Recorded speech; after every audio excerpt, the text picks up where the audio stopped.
So made some progress. Most of the textures set up, some of the utilities. Right now we just have a placeholder position-based coloring. It's based on where the ray hits the cube, but things like the perspective scaling are already working. I have a couple things that were hard-coded before and they're now adjustable. So like the blend factor is like, it's this idea of how much history gets blended in. Leaving it that at like the golden ratio kind of thing. Well, that's the default anyway. So that's kind of immaterial, but anyway, the couple of cool things when I've got tone mapping applied here. So now there's a couple things now. So the screenshot is coming along. This is cool. So what I've got here now is all right, there's 3 different types of screenshots right now, and there's going to be another one that's like scaled to different texture size, and then rendered again, something where I could do up to the maximum texture size allowed by the graphics API. That's not implemented yet, but so three separate types of screenshots right now. So there's the accumulator screenshot, there's the post-process screenshot, and the back buffer screenshot. Actually, let me delete these and we'll go through one by one. So accumulator screenshot, post-process screenshot, and back buffer screenshot. And so what these are is basically, so A is the accumulator screenshot, B is the back buffer screenshot, and P is the post-process screenshot. And so what this does is like, A, this is just the accumulated samples, and this is at the resolution specified by width times the SS factor and height times the SS factor. P is the post-process screenshot, which has tone mapping and color adjustment type of things applied to it. I'll go into a little bit how that works later. Then the back buffer screenshot gets everything up until the GUI menus.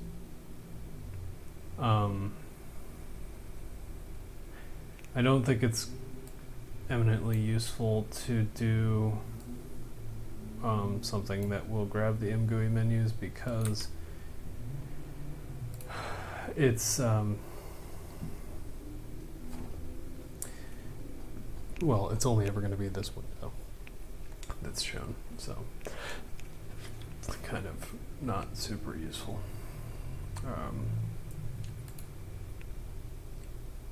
Maybe if I were to do something where there was like a countdown until it happened, but I don't know. That might get complicated, and I'm not really sure I see much utility in it. So going through kind of what these are doing, yeah, so accumulator screenshot binds the accumulator texture to text image, or the texture 2D binding point, grabs the data, saves it, well, creates an image with it with my image wrapper, which is now proving, of great utility. Then flips it vertically because what comes out of that is upside down, and then creates a string for the saved image, and it appends it with an A, and then the time and date.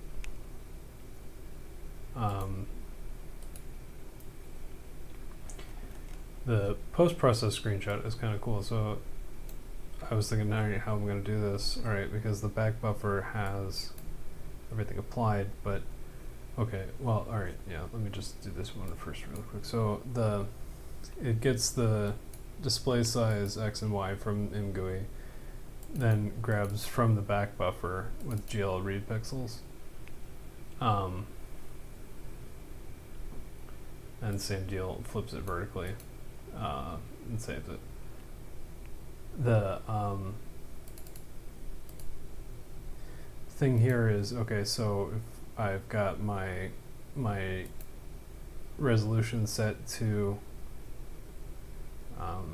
1080p, and then I'm on a 1440p screen, and I've got it expanded to full screen, the screenshot's actually going to be 1440p minus the top bar, a little bit of top bar sizing. It's going to be a little different. Anyway, pretty minor, but so I was thinking, okay, so I want the ability to do it with tone mapping, with color adjustment, but without the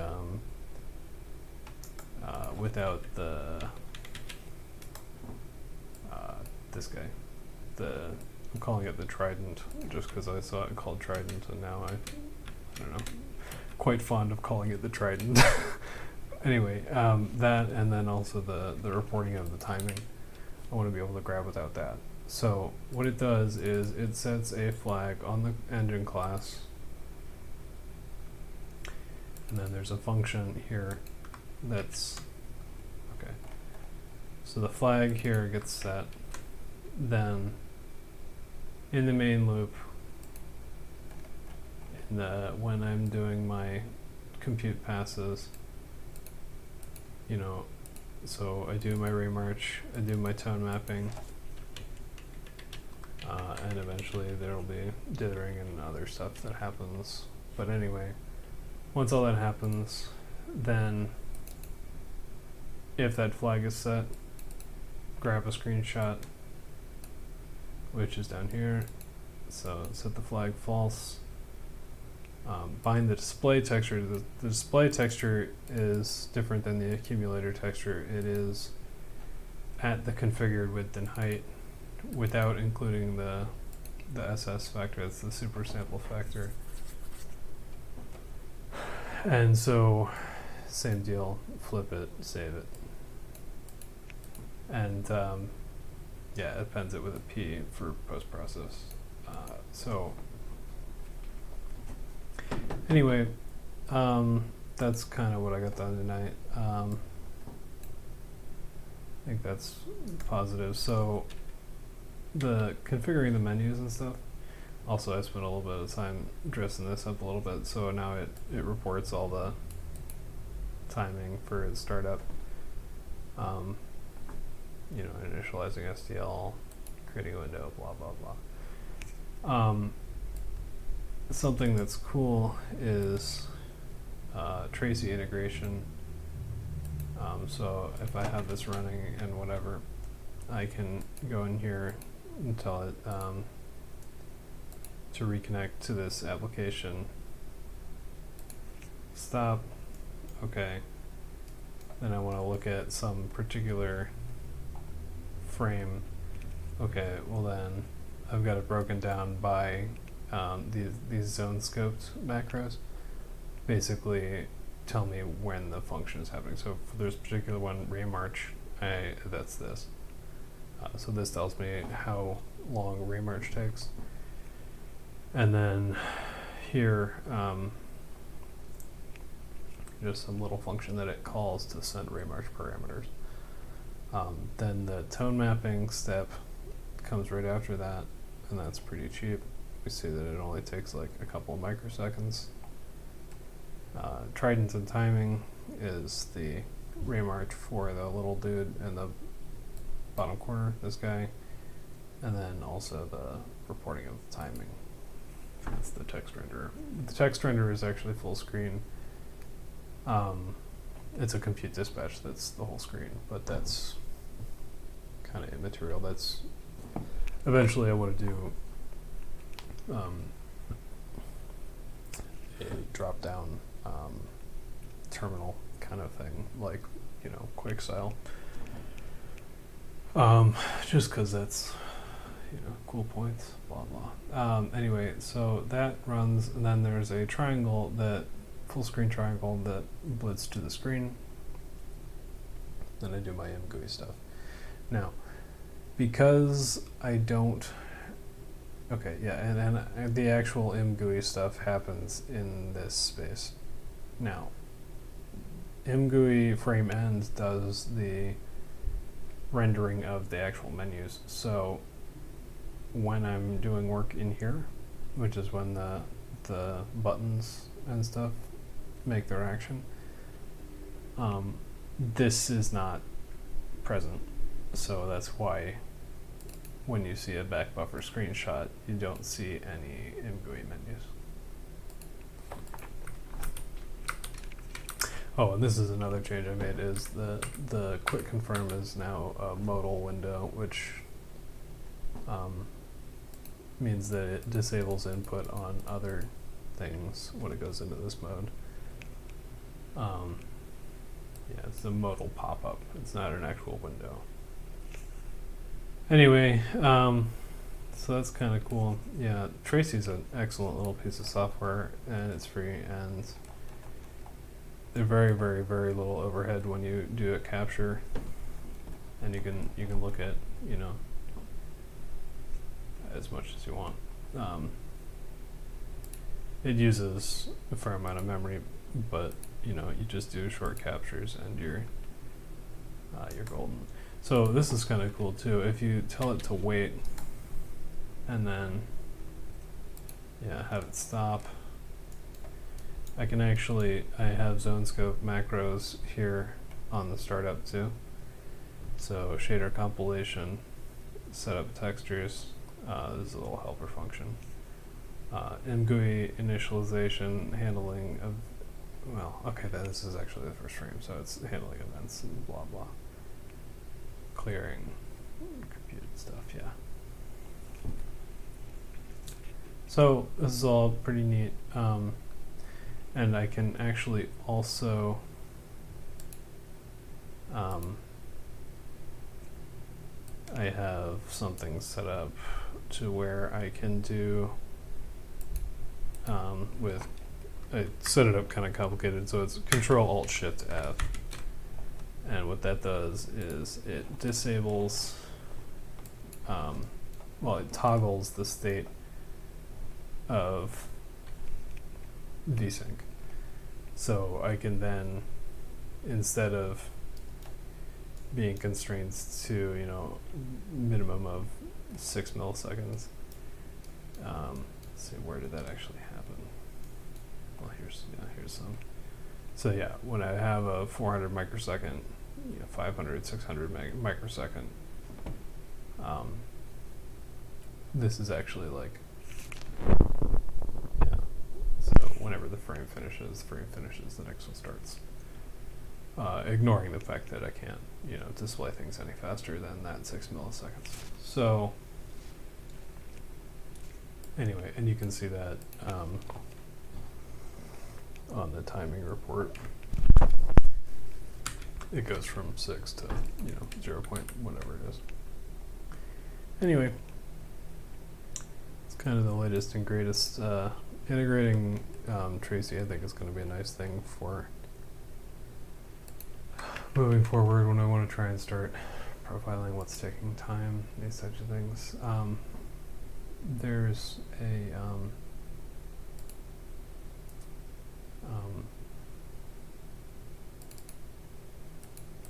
actually, I might want to move this stuff out to here. Is it here? No, it's actually way out in main.cc, which is the very high level stuff. Yeah, so it would be, trying to integrate it somewhere there. Anyway. So next steps, I guess, because I do have, here, so, just real quick before I forget, integrating Tracy is like a matter of include this header. Then you could do the macros, add to your CMake lists, you add the Tracy client.cpp. Real easy stuff. So it's an excellent piece of software, very easy to use, even I can figure it out. Anyway, so yeah, these are where the definitions are for screen dimensions, and SS factor is 1, so that means that my accumulator texture and my display texture are actually the same size, but if it were to be 1.5, that would mean that my accumulator texture is actually 1.5 times the width and 1.5 times the height of my display texture. So my display texture is always width by height.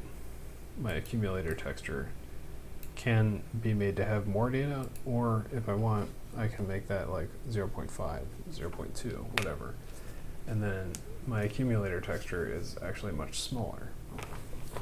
So benefit for that is you're on something like a laptop, you have far fewer pixels to ray march when you're doing things like that. I may play with the tile size to kind of get a sense of, you know, what's kind of most optimal here.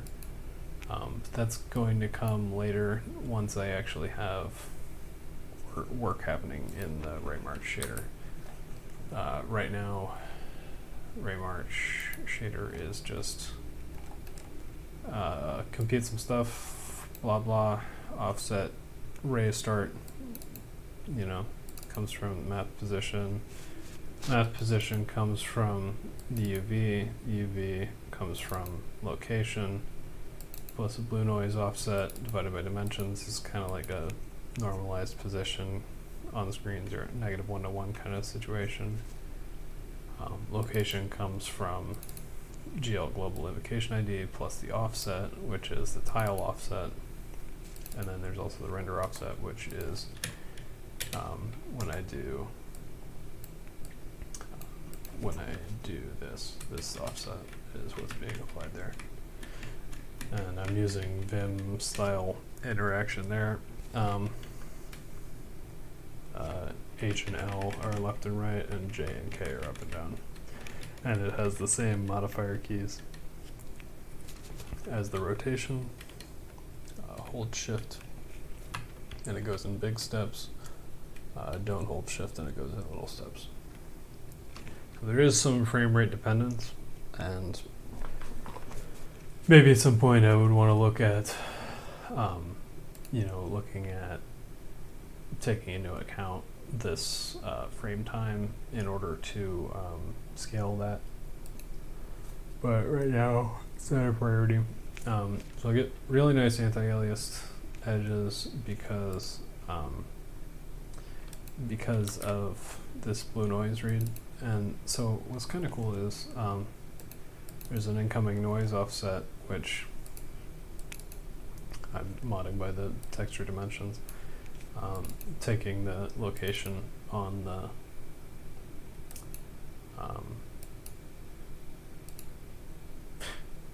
well, that could just be the invocation here. But anyway, taking the noise offset, adding to that where I am on the screen, and then, yeah, this should actually just be that.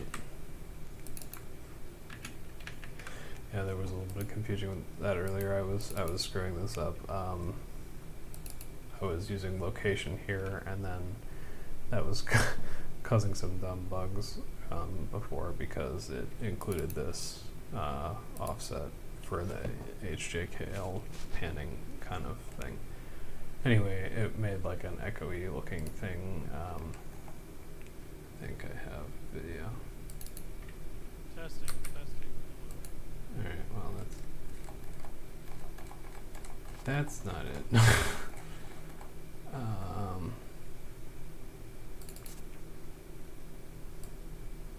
Well, not either. Yeah, it looked kind of like this, yeah, so looking a little goofy.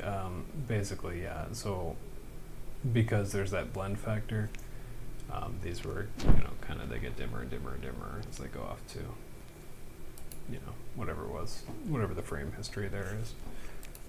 So yeah, that's kind of the blending that happens with the blend factor, and that's a loaded previous color comes from that image load, and then the new one comes from the ray march thing. So like I say, this is just coming from position of the ray hit. Yeah. So if it's on the screen, the image dimensions, if we're inside the image dimensions, do an intersection, which I kind of compressed this a little bit. It was longer before. It was like but anyway, trying to match coding conventions. I think looks nicer. It's easier to read and kind of reason about, I think, when things are a little bit more organized. Anyway, so yeah, writing to the accumulator texture, and yeah, cool stuff. So I mean, it's just, so this will be where the actual ray march code takes place now. And if it doesn't hit, then it takes the clear color. No, it should be alpha of 0, blah blah. It should take the clear color, but that's something that was causing artifacts in the last implementation. It kind of gave, like on the edges, I got some strange interpolation artifacts where it went to, like, it turned into like a weird black outline, basically, is what it looked like when you looked at like a 0 alpha space.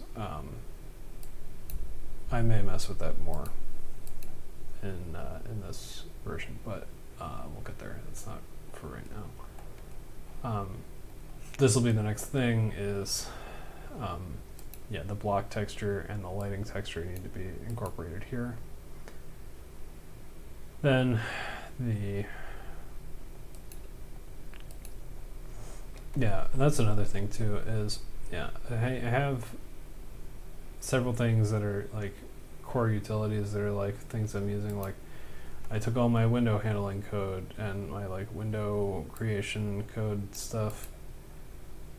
I took all that out of engine init, just so it's not shitting up everything, and now it's just like this much in here, because this is going to get long enough with all the texture set up and all the shader compilation, which is going to have to happen. So there's the window setup. Menu entries are handled through here. So categories. That's these categories. And they are loaded from a JSON file, which is, where is it? Well, anyway, it's somewhere. It doesn't matter. But yeah, so these are all loaded at startup, parsed into these things, so they each have a label and a category kind of thing. And then eventually they'll have like a description and some stuff like that. I was gonna try and have it like do paths to the shader and then like basic menu layout populated from the JSON, but that's like, it got way more complicated than I wanted it to. And so I think I'm going to stick to explicitly writing out everything. So anyway, like these are separate shaders that run to draw something into the block. Right now they are placeholder. They don't really have anything happening. The only things that really do anything right now are some of the settings. The trident can be one of two different modes. There's a goofy little Menger sponge, and then there's just a sphere. And I can set it up to show or not show, and show timing or don't show timing.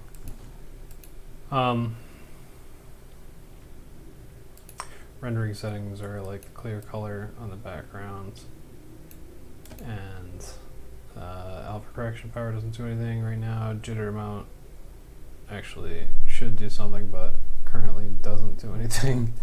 That's going to be scaling the blue noise contribution when I do the stuff. So I'll do that in a minute. Scale is it's actually a scale factor on the screen UVs, so it may be a little counterintuitive the way that scales.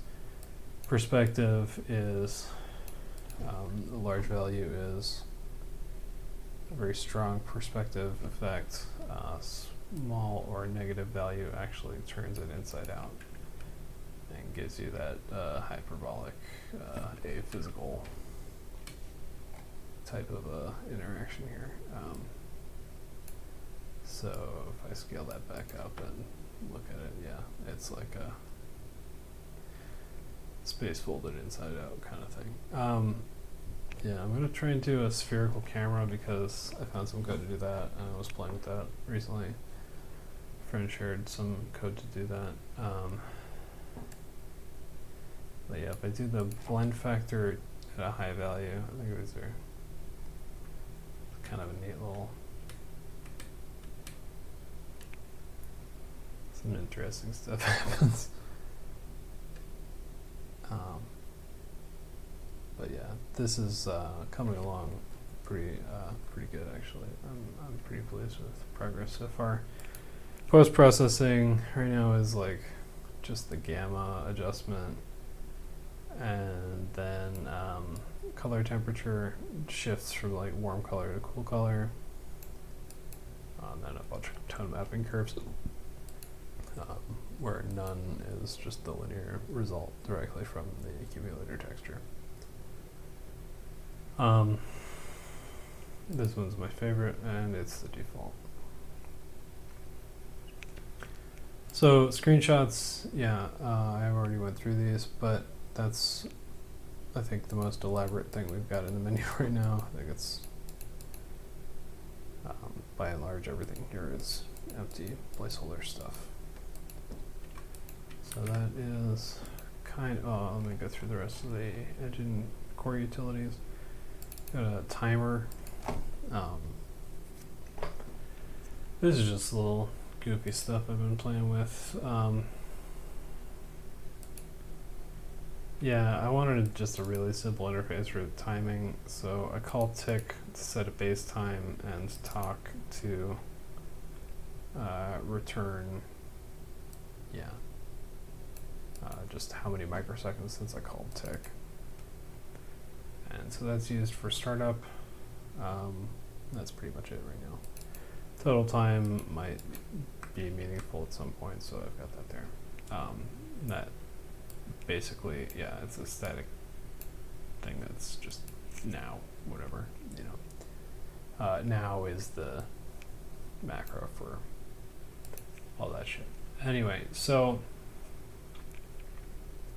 and USCast is just the macro for that shit. Makes it a little easier to use.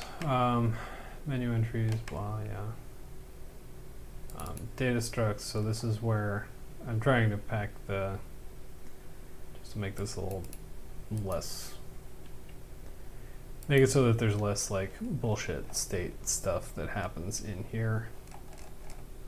Actually, this would make sense to put into that. We'll get to that at some point, maybe.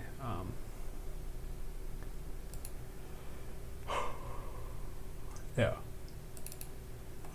So color grading parameters, things like which tone mapping curve do we initialize at, and also this handles like which one, if I change it in the menu, which one is it pointing to.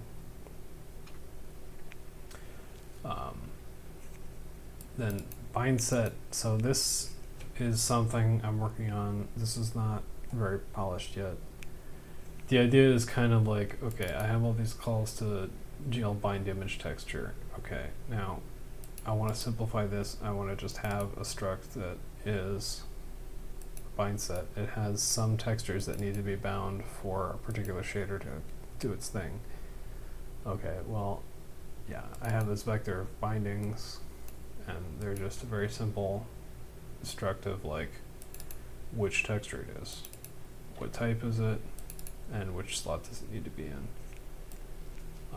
when it gets bound. So the thing is like, okay, I'd have a bind set associated with each shader, and I would call bind set dot apply bind set, and it runs through the bindings, applies each binding at its bind point with the texture handle, and then also with the specified type. So it matters because some of these are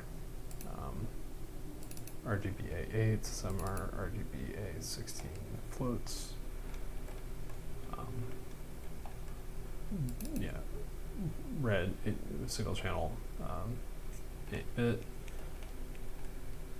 Yeah, so I think that's all the types. But yeah, so that's kind of what's going on at this stage. I've got a nice new shader wrapper that I wrote. Pretty pleased with how this turned out. Yeah, for a regular shader, you pass in the path for the vertex shader,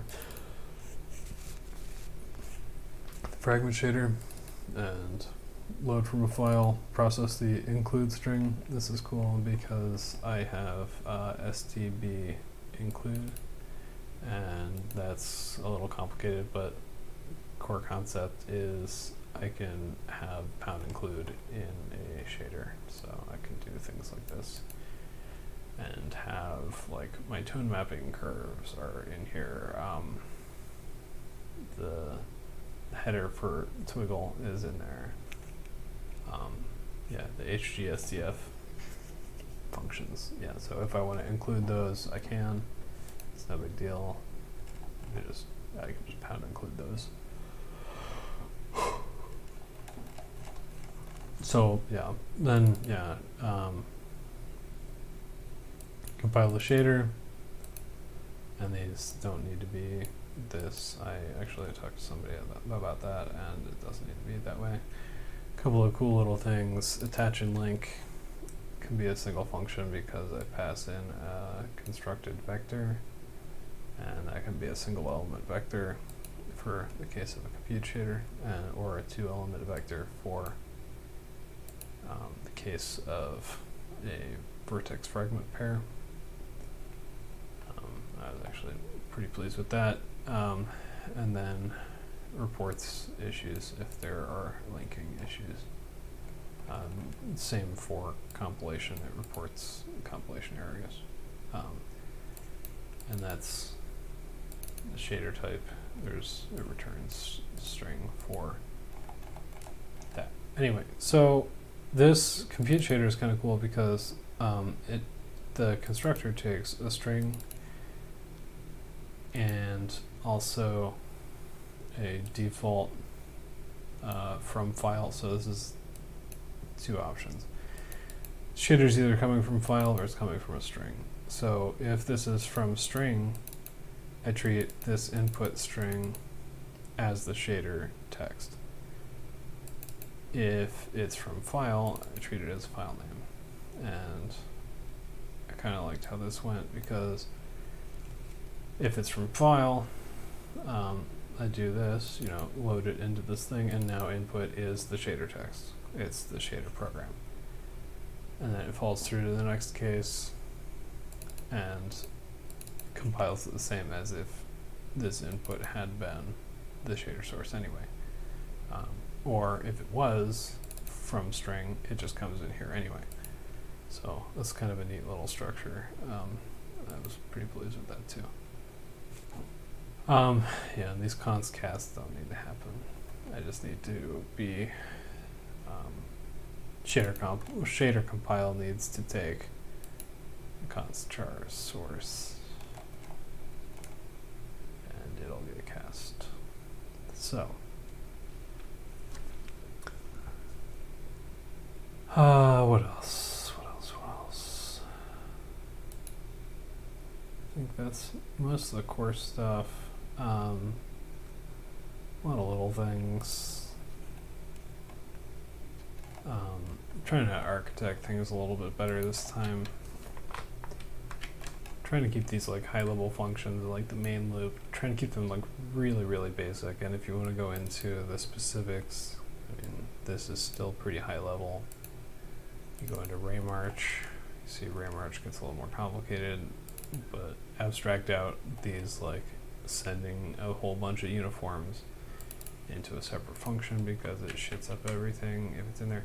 Anyway, so this is what I'm trying to avoid with the bind set stuff. I want to have a bind set associated with the Raymarching step, and it just, I apply the bind set, and I don't have to, right, because this is going to need access to the main color block, whichever one is active.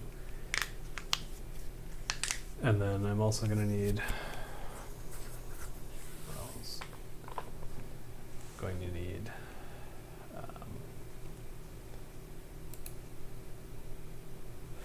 well, textures may move to the bind set as a static member variable. This is an unordered map.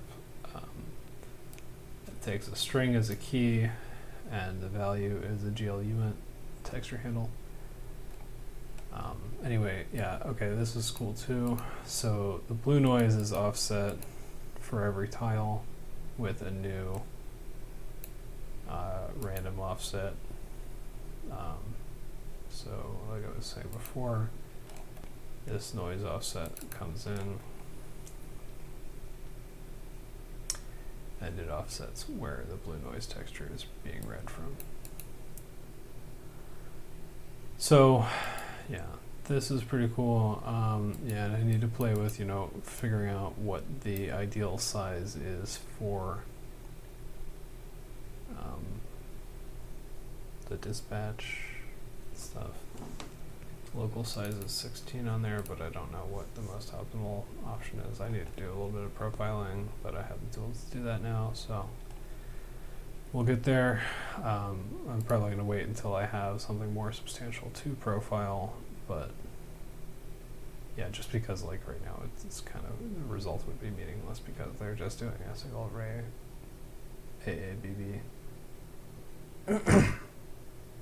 intersection. Tone mapping, same kind of idea, right? I have this set of things that need to be bound. And I would like to kind of try and abstract that out if I can. Yeah, and then tone mapping parameters. It would be nice to be able to do this, but I think there's enough variation in like types and like how these things get sent that I think it just makes sense to just do it in a function. It's not a big deal. Trident stuff, these are both separate things. They're in different files. These are the text renderer I did as part of another project, and I kind of stripped it down and I'm using it as the timing part of this. I had another project that was using it in a more elaborate way where you could stack multiple results, like, it's got an extended ASCII table in it, so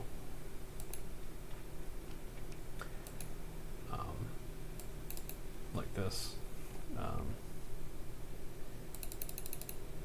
It's got like little dudes and the formatting stuff for menus and some Greek characters. Stuff like that, if I want to use those. What's cool about that is I can use signed ASCII from a string to write directly, and it maps into that table correctly. But then I also have the ranges that are non-character ranges that I can use, like above 127 is all like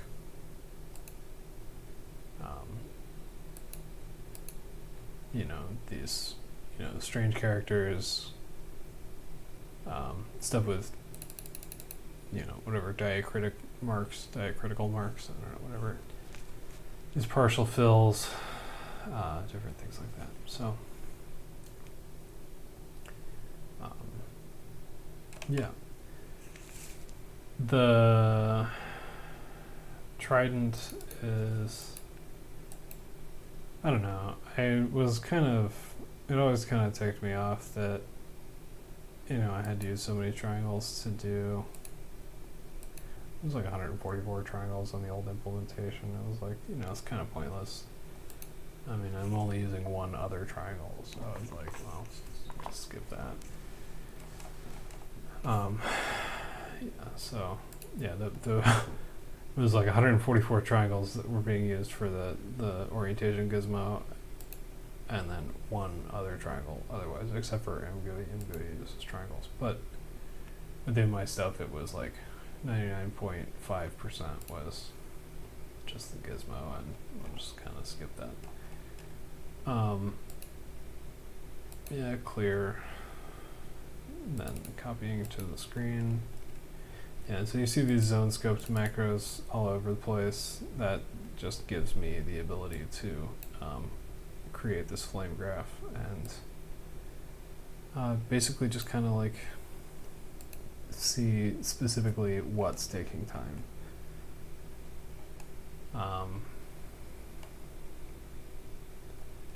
Yeah, so scrolling, adjust the scale. This is the difference from last time, is querying directly the keyboard state. It's a little more stable. Well, okay, I say it's stable, but it's not. I can handle multiple key inputs at the same time. That was a limitation I was butting up against using the event polling loop. A lot of times it didn't want to take like holding up and right at the same time. So anyway, now I can, and I am. So this is things like panning around with H, J, K, and L, and rotating with the arrow keys and page up and page down for axial roll kind of thing. Yeah, and so that's pretty much end to end what's going on so far.